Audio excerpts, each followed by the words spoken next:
Indonesia U23 akan bertemu dengan Uzbekistan pada semifinal Piala Asia U23.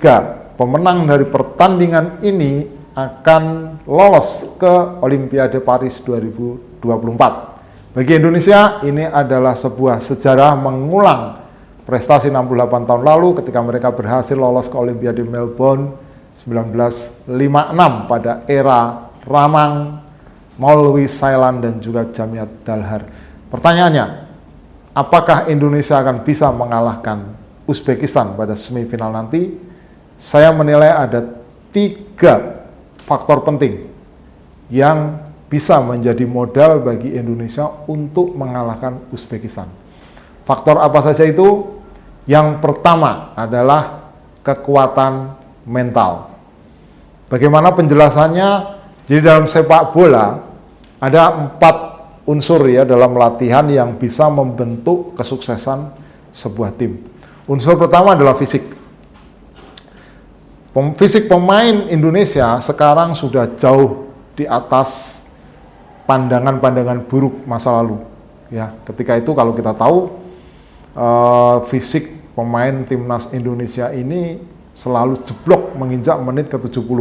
Jadi anggapannya adalah bahwa pemain bola Indonesia itu hanya bisa main sepak bola sampai menit ke-70. Tapi sekarang Anda bisa melihat sendiri perbedaannya yang sangat mencolok.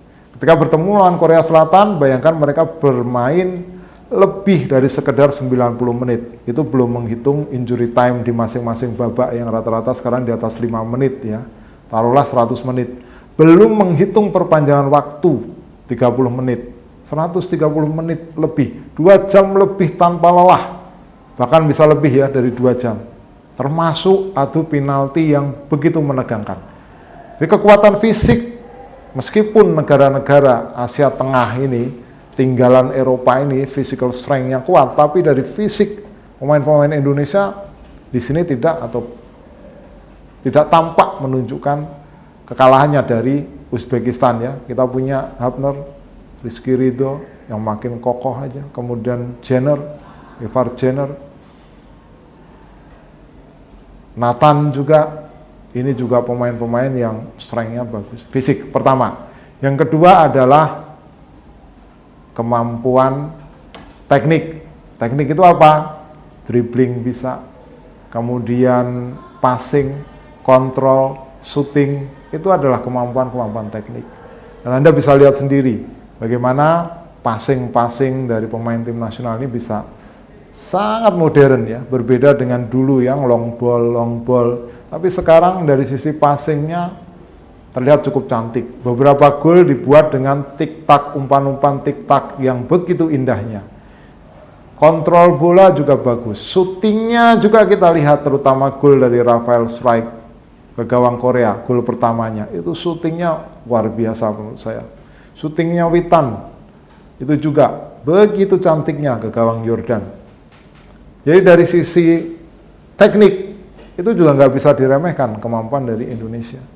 Yang ketiga, apa? Yang ketiga adalah taktik. Bahkan taktik dari Indonesia U23 ini dipuji oleh pelatih Jepang ya. Dia sebut bahwa formasi 3-4-3 ini adalah sebuah formasi yang membuahkan transisi cepat, baik antara bertahan ke menyerang atau menyerang ke bertahan. Dan kita lihat juga bagaimana Sinteyong bisa menemukan komposisi atau pemain-pemain yang tepat untuk taktik atau formasi yang dia miliki. Bagaimana di depan, dia punya Witan, Marcelino, Strike. Sayang memang Strike nggak bisa tampil karena akumulasi kartu. Siapa yang akan menggantikan dia, nanti akan kita lihat. Berikutnya di tengah, ada Nathan dan juga Ivar Jenner. Di kanan ada Fatur Rahman, ada Fahmi bergantian di situ, atau Arhan di kiri. Dan di 3 pemain belakang ini juga bisa saling bergantian ya, antara Komang, Hafner, Rizky Ridho, dan juga Ferrari. Ini semuanya memiliki kualitas yang merata. Posisi kiper Hernando juga, atau Adi Satrio, backupnya juga kemampuannya tidak berbeda jauh. Artinya memang dari sisi taktik nggak bisa dikatakan tertinggal dari Uzbekistan. Nah, keunggulan mental inilah yang saya pikir lebih berbeda daripada Uzbekistan. Kenapa? Karena motivasinya tinggi. Timnas Indonesia sekarang lagi di puncak motivasinya. Ya kapan lagi mau lolos Olimpiade? Kapan lagi mau bisa mengulangi 68 tahun lalu? Sudah sangat lama. Dan kalau bisa lolos ke Paris, itu adalah pencapaian terbesar bagi Indonesia di era sepak bola modern. Sebelumnya nggak pernah. Nggak ada yang pernah. Adapun paling mendekati itu ketika mau lolos ke Piala Dunia 86 di Meksiko. Subgrup B waktu itu, kalah dari Korea Selatan dalam 2 pertandingan. Itu yang paling dekat ya. Paling hampir lolos ke turnamen besar. Itu tahun 86. Birce Matulapelwa pelatihnya ya waktu itu ya. Jadi kapan lagi kalau nggak sekarang? Nah, mental yang tidak inferior itu tampak betul, terlihat. Ya mau bukti kita lihat ya, lawan Australia. Siapa nggak tahu Australia? Rajanya Oseania yang pindah ke AFC, dan ketika pindah ke AFC kembali menjadi raja. Lawan Yordan, tim seniornya baru finalis loh kemarin. Piala Asia, yang kita juga tampil di situ, tapi kalah 0-4 dari Australia di putaran knockout. Tapi Yordan yang muda diacak-acak. Pelatih Yordannya nggak percaya. Ini tim peringkat 100 ke atas, tapi kok potensi untuk menjadi juara sangat tinggi. Berikutnya Korea. Austria, Yordan, Australia, Korea bisa dilewati. Dan dengan mental yang tidak inferior itu, peluang atau motivasi yang sangat tinggi itu, peluang untuk bisa mengalahkan Uzbekistan sangat tinggi. Itu yang pertama. Nah, yang kedua adalah pemain ke-12. Saya baru baca berita bahwa tiket di Stadion Khalifa sudah habis terjual. Dan kalau kita baca memang cukup banyak ya WNI yang ada di negara-negara Qatar dan sekitarnya ya, negara-negara Teluk ini. Bahkan kalau kita baca berita banyak yang rela naik mobil berjam-jam untuk bisa datang ke Doha ya, untuk mendukung timnas Indonesia. Dan stadion yang penuh itu hampir bisa dipastikan mayoritas adalah pendukung Indonesia.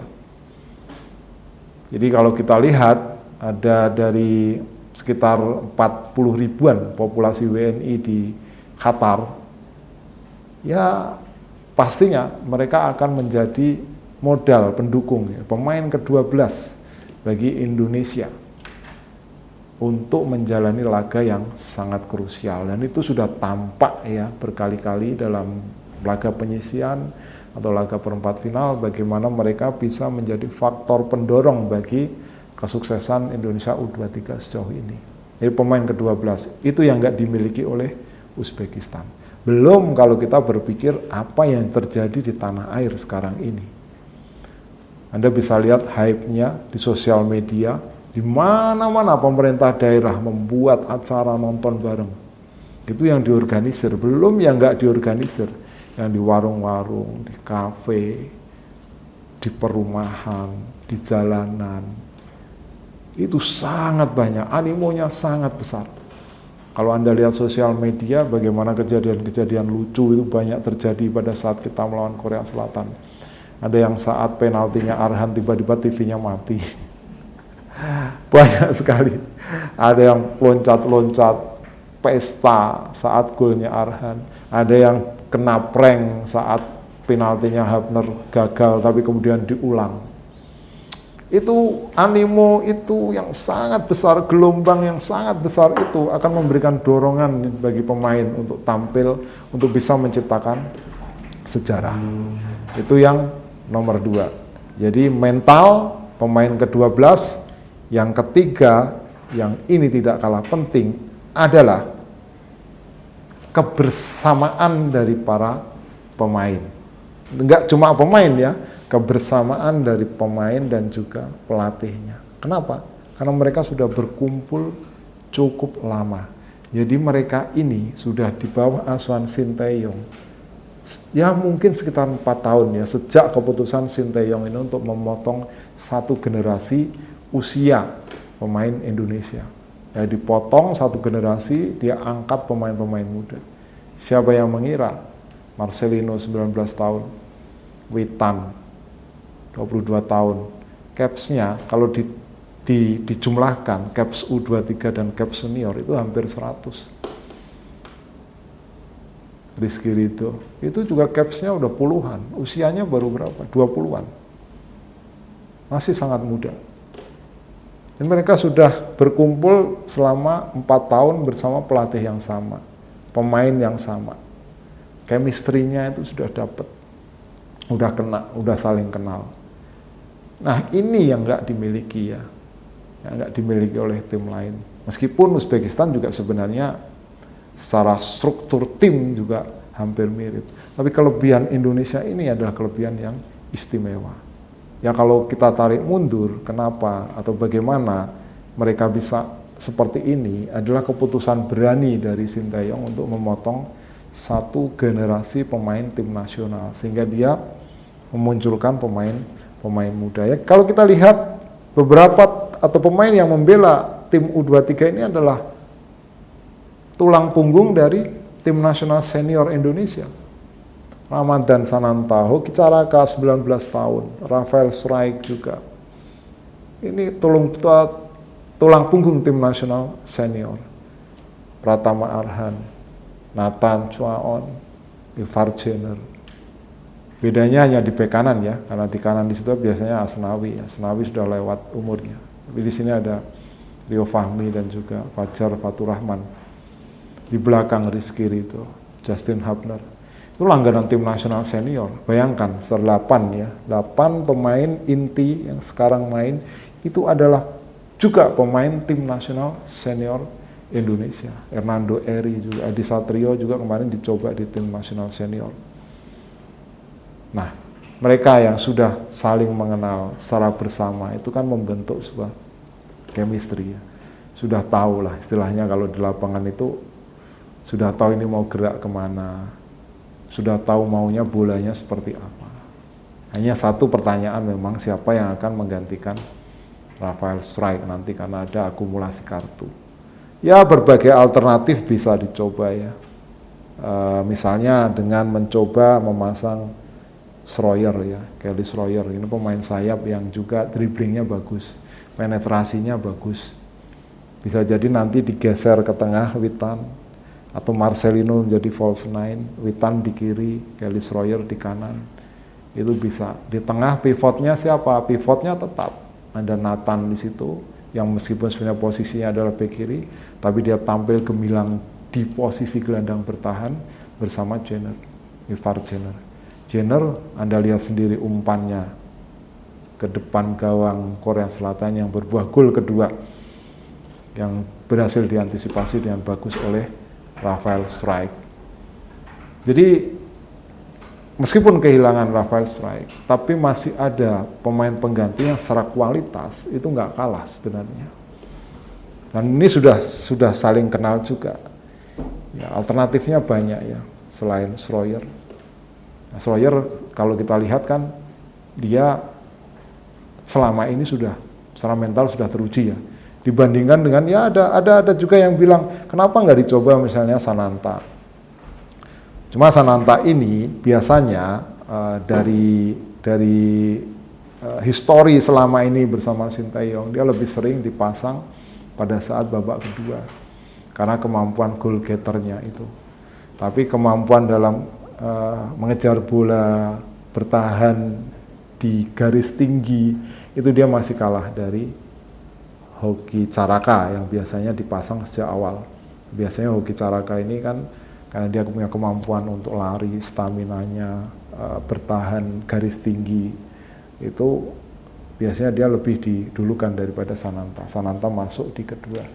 Tapi kalau saya pikir mungkin Kelly Schroyer akan lebih punya peluang.